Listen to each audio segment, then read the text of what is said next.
What's up, everybody? GeauxBurns doing my review of the third and final expansion of Mafia 3, Sign of the Times, which is available right now, Xbox One, PlayStation 4, and PC. Buy the Season Pass R for $10 US, which is interestingly cheaper than the previous other two expansions, Faster Baby and Stones Unturned. Their price tags are $15 US. And to be honest, I have no idea why the price for Sign of the Times was lower. As some people may say, cheaper isn't always better, but in this case, it actually is. So what we're going to do is we're going to go over the pros and the cons, and of course, my verdict concerning Sign of the Times.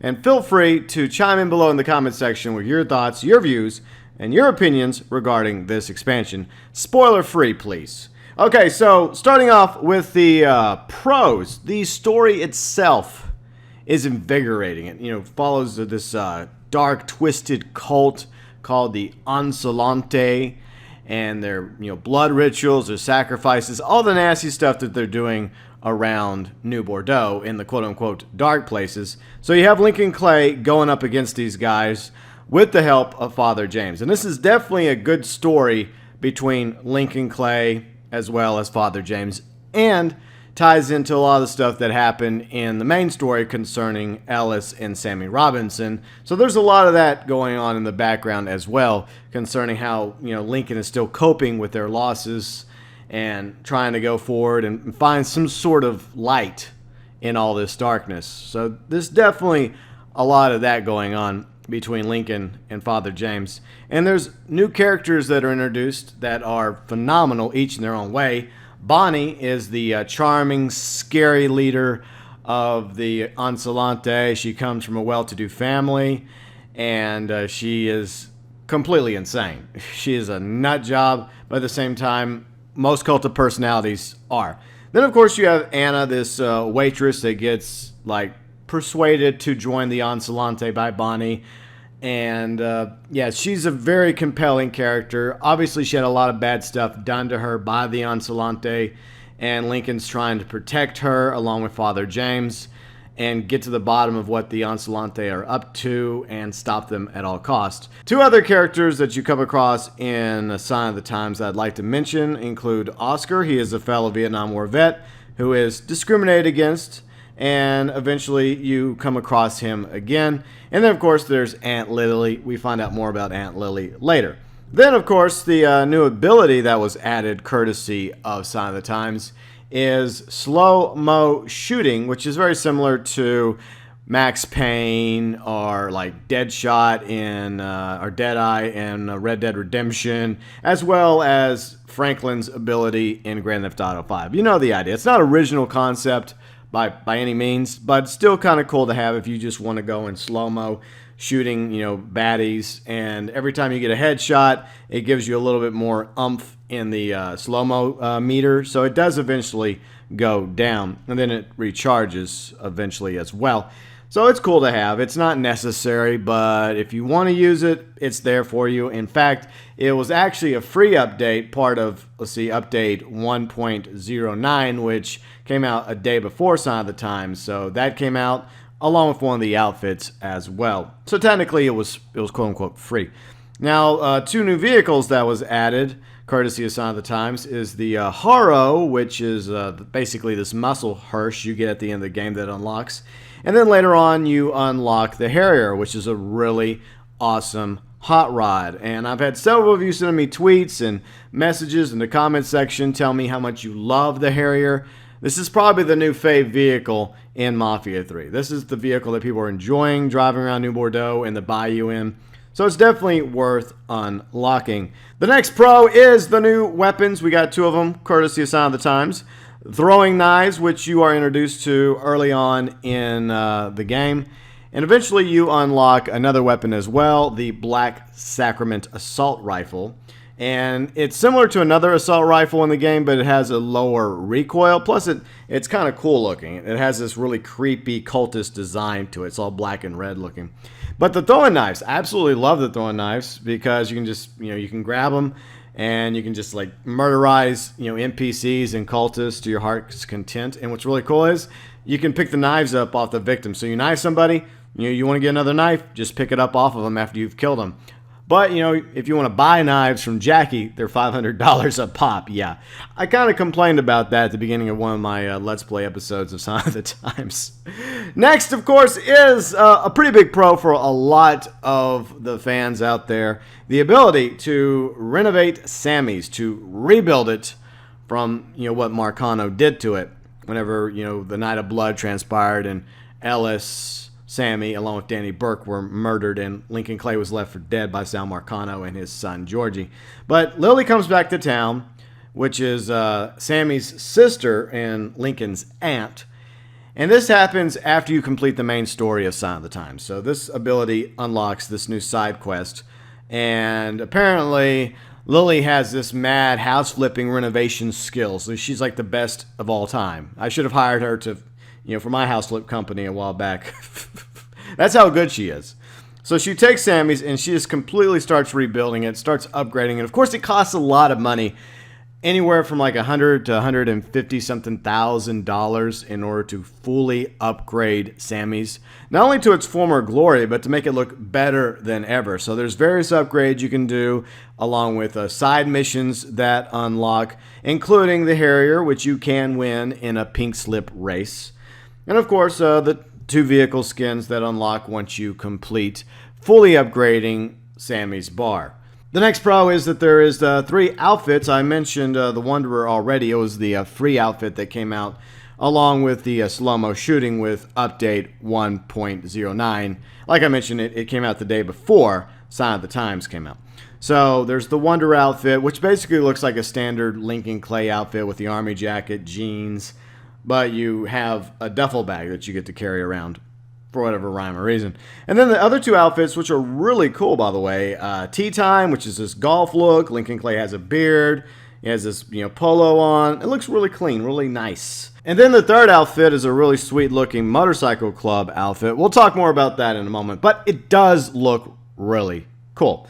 Then we have some new locations, like the middle school, a storage facility, an abandoned mansion, the opera house, as well as a sanitarium on another mysterious island, which transitions us into, yes, you guessed it, the cons. Despite the fact we have new locations and interiors, the ones I just mentioned, they lock after you complete Sign of the Times. Very similar to the mysterious island and other interiors in Stones Unturned, which is very unfortunate that we cannot go back and explore them some more or just goof around in them.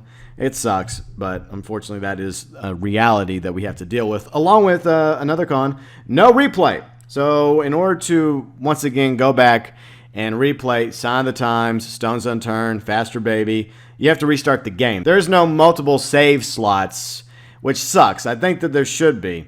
That way you could complete the game, and then if you want to go back and play the game again, or play the expansions again, you could play them as many times as you want, over and over and over again. But in order to replay all the expansions, you have to start completely over. And you only have 1 save slot. And I really wish that was something that Hangar 13 would have remedied or never had as an issue, because multiple save slots is nothing new when it comes to video games. The next con is, of course, going back to the MC outfit. Like I mentioned, it's a cool-looking outfit, but there's no motorcycle in Mafia 3. It would have been a great opportunity to add a motorcycle along with this expansion. Now, I realize, from the developer, programmer point of view, it was probably going to be very difficult for them to actually build a motorcycle, because the mechanics for driving around New Bordeaux and the Bayou in Mafia 3 are basically the same for most of the vehicles, the cars and the trucks. And a motorcycle handles a lot differently than cars and trucks. So I understand that that would have been a lot of effort to go through the trouble of making a motorcycle. And yes, there were motorcycles back in the 60s, in case you were wondering, along with motorcycle clubs. But it doesn't really make much sense to have an MC outfit without a motorcycle, a big nice hog to ride around on. The next con is, of course, Sammy's bar. Look, I absolutely love Sammy's bar. It's beautiful. I like the fact you can go get a drink, because a lot of people were complaining about that. Now you can go get drinks. And it's fixed up. It's very swanky. It makes for a nice place for Lincoln Clay to call a quote-unquote home, because he really didn't have a home until this point. But unlike the rackets and herbalism, which came with Faster Baby, Sammy's provides no daily income. So you put all this money into Sammy's, upgrading it, renovating it, making it look really, really cool. Obviously getting customers into Sammy's, making it, the most popular joint in Delray Hollow, yet you're making no money from it. That does not make sense to me. This would have been another fantastic opportunity to have a regular source of income on a daily basis, just like with herbalism and the rackets as well. But unfortunately, it's just one huge investment into something that looks good instead of actually getting something monetarily out of it, because you're going to invest all this money into rebuilding Sammy's, but with the exception of it being a new safe house with the ability to have your outfit stored there along with your safe, it doesn't provide much else financially for Lincoln. Now, sticking with Sammy's, because this is another con, something that a lot of people have had issue with. If you played Mafia 3 through from start to finish, or you watched my Let's Play of Mafia 3, you know the fate of Sammy's. You know that it was burned, to cinders by Sal Marcano. We talked about that a moment ago. It wasn't completely burnt to the ground, but it was left in a pretty bad state. Such a bad state that the Onslaught use it as one of their places of darkness for their rituals. The problem is in the main story, Father James talks about in present day, when he's old and obviously depressed about the events that transpired in 1968 surrounding Lincoln and his life. Yeah, he mentioned something about Sammy's being never bought, never rebuilt, and eventually the property's bulldozed and turned into a parking lot. So it's interesting because it kind of creates this issue of continuity that I do have a problem with, because I'm kind of a stickler when it comes to continuity and not retconning things. Now, one of two scenarios comes to mind. Either A, we live in this, flux that, time can be rewritten and changed, and maybe Sammy's doesn't turn into a parking lot now because of all this. Or B, no matter what Lincoln and Lily do to try and rebuild Sammy's from its former glory, they may have some success with it, but eventually something happens. Lincoln has to leave, Lily passes away, and ultimately Sammy's gets turned into a parking lot anyways. So I don't know. It just feels like that there's an issue there concerning the fate of Sammy's bar. But at the same time, it's still cool to have the ability to renovate and upgrade Sammy's, as well as the side missions and the fact that it's a new safe house for Lincoln. And it kind of gives you a place to call home, so to speak. The next con is, like Faster Baby and Stones Unturned, Sign of the Times, has nothing to do with Mafia. So the main story of Mafia is about the betrayal of the Mafia, led by Sal Marcano in New Bordeaux. How, Ellis and Sammy Robinson, the leaders of the Black Mob, were murdered, along with Danny Burke, which is Thomas Burke's son. Lincoln Clay left for dead. We've talked about that. Most of you know the story. So the entire premise was Lincoln rallying these other people together, like Thomas Burke, Cassandra, Vito Scaletta from Mafia 2, to create their own crime family, and to not only take down the Marcano crime family, but to build up their own criminal empire in New Bordeaux. So there's a lot of Mafia themes and vibe to Mafia 3, even though it comes at it from a different point of view. The issue, obviously, with Faster Baby, Stones Unturned, Sign of the Times, is despite the fact that they're all three very good expansions, really nothing to do with the mob in any case. Lincoln, Father James, and Aunt Lily do mention Sal Marcano during Sign of the Times, but that's pretty much it. Now, don't get me wrong. I consider Sign of the Times, and many others do as well, to be perhaps the best of these three expansions. And that's not meant to belittle Stones Unturned or Faster Baby. I consider them both to be, for the most part, pretty solid. Faster Baby was fun, a little short. I do love herbalism, by the way. And Stones Unturned was really good, very riveting. A lot of dynamic going on between Donovan, Lincoln, bromancing. It was good.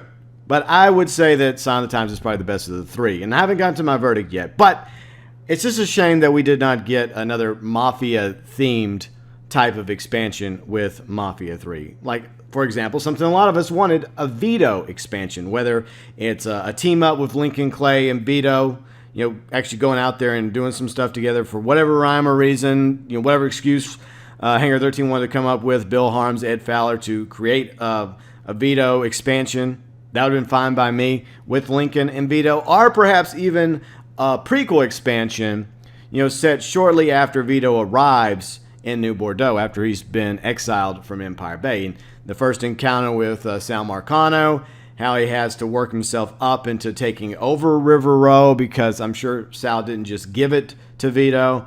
He had to earn his way, kind of up the ladder a little bit. At first, Vito, tries to get along with Sal, but things happen with Sal and maybe his brothers that rub Vito the wrong way. And eventually, it just leaves Vito stuck in this one position to where, yes, he's in charge of the River Road District, but that's the best he could ever hope for within the Marcano crime family. So it would be kind of interesting if we would have had an expansion like that, which could have tied up some more loose ends, that was left at the end of Mafia 2. Plus, it would have been cool to have had another expansion involving Vito to some capacity. And then the final con I wish to bring up is the PlayStation 4 issues. Very similar to what happened with Stones Unturned regarding Xbox One gamers. So we had the Season Pass on Xbox One for Stones Unturned, and yet we had to wait several hours for it to become available for us to download. Something similar happened with the PlayStation 4 fans regarding Sign of the Times. They had to wait several hours in order for it to finally be downloadable, as in Sign of the Times for the PlayStation 4 last Tuesday. But eventually, that issue was resolved. I don't blame anyone specifically, just like with what happened on Xbox with Stones Unturned. I don't know if it was a Hangar 13 or Take-Two or a Sony issue. Somebody was to blame, but it's still a con in my opinion, because the expansion was supposed to launch for everybody at, 8 a.m. Pacific time, 10 a.m. Central, 11 a.m. Eastern time, which was, 4 p.m. UK time. And unfortunately, the PS4 fans had to wait several hours before it finally was playable for them. So yeah, that's definitely a con in my opinion. Okay, so now that we've gone over the pros, the cons, my verdict, which is pretty obvious because I've kind of alluded to my verdict already, I consider this to be the best of the three. Yes, in other words, Hangar 13 definitely saved the best expansion for last when it comes to Sign of the Times. And it alludes back to what I was talking about a moment ago. Cheaper is sometimes better. For whatever rhyme or reason, they decided to give Sign of the Times a lower price tag, $10 US, as opposed to $15 US, which was what the price was for Faster Baby and Stones Unturned. And whenever you first look at the price tag, you're thinking, oh, this is going to be a much smaller expansion, and it's not going to be as good. Well, those of us that believe that were completely wrong. And to be honest, there's nothing wrong about being wrong when it's better than what you expected. And that was definitely the case with Sign of the Times. It was very riveting. There was definitely a lot of creepy stuff going on with Signs of the Times. The characters were fantastic. Even Bonnie, the one you didn't really like very much because she was, scary as hell, along with her girls that were running around chasing you, wielding knives. I didn't like them one bit. But they were definitely intimidating. And that's one thing I really loved about Sign of the Times. It had this cultist vibe to it, this Manson-esque quality. And despite the fact that none of these expansions really had anything to do with the Mafia, in each of their own way, they tackled various things and elements and issues going on throughout this time period of the late 60s. Faster Baby was the civil rights. Stones Unturned, Vietnam, or the Cold War. One and the same, basically. And, of course, the problem with cults, which is still an issue today, how scary they can be, how far they're willing to go for their beliefs, and the things that they will do, blood rituals, sacrifices, even, like laying down their own lives for, whatever twisted cause they believe in, and killing, lots of innocent people for their cause. So, yes, it definitely gave us a very riveting experience into how scary cults can be. And the Encelante is definitely no exception. So, yes, I absolutely loved Sign of the Times. I think that each expansion got better and better, from Faster Baby to Stones Unturned to Sign of the Times, and you really can't ask for more when it comes to these expansions. Overall, I thought the quality was very good, and I was surprised how well Hangar 13 handled the expansions, all three of them. I still would have liked there to have been a Mafia or a Vito-themed expansion, but the door is still open for Vito down the road, and perhaps Mafia 4, or even a prequel to Mafia 3. So there you go. That's my view and opinion of Sign of the Times. I definitely think it's worth $10 US if you do not have the season pass for Mafia 3 and you're interested in this whole cult vibe and a little bit more story with Lincoln, and along with some of the other things that he's going to regarding his recent loss with Sammy and Ellis, which was like a father and a brother to him, along with the ability to rebuild Sammy's and get a pretty sweet car. Well, the Haro Hirsch is all right, but the Harrier Hot Rod is where it's at, baby. So anyways, let me know your thoughts, your views, and opinions below regarding Sign of the Times, the third and final expansion to Mafia 3.